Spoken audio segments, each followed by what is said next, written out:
Бектеши чека анализи, бизнисот е против повторно ограничување на маржи и замрзнати цени. Од Организацијата на потрошувачи пак бараат итно да се делува на поскапувањето.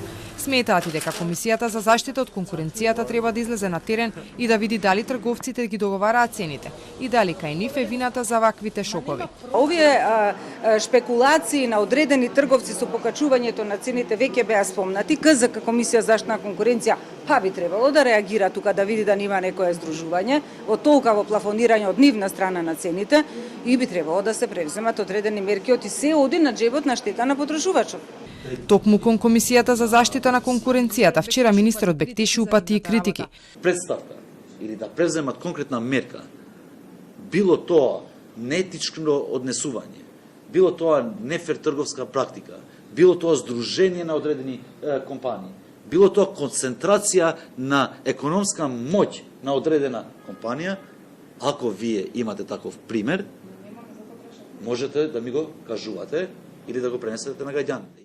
Ги прашавме од Комисијата како ја коментираат ваквата изјава на Бектеши, дали биле на терен, какви се состојбите, има ли договарање меѓу трговците, но одговори најавија за утре.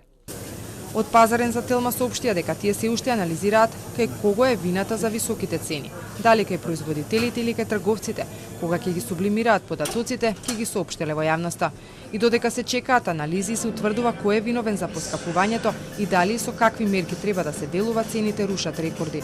Скок на цените особено е забележан кај овошето и зеленчукот. Од Министерството за земјоделство признаваат дека се високи.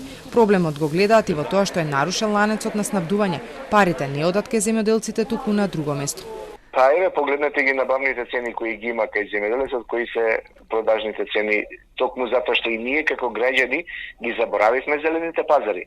Многу малку број од нас идат да пазаруваат на зелени пазари, сите влегуваат во големите ланци маркети. Од следниот месец уште многу производи ќе добијат повисоко ДДВ. Тоа ќе се качи од 5 на 10%.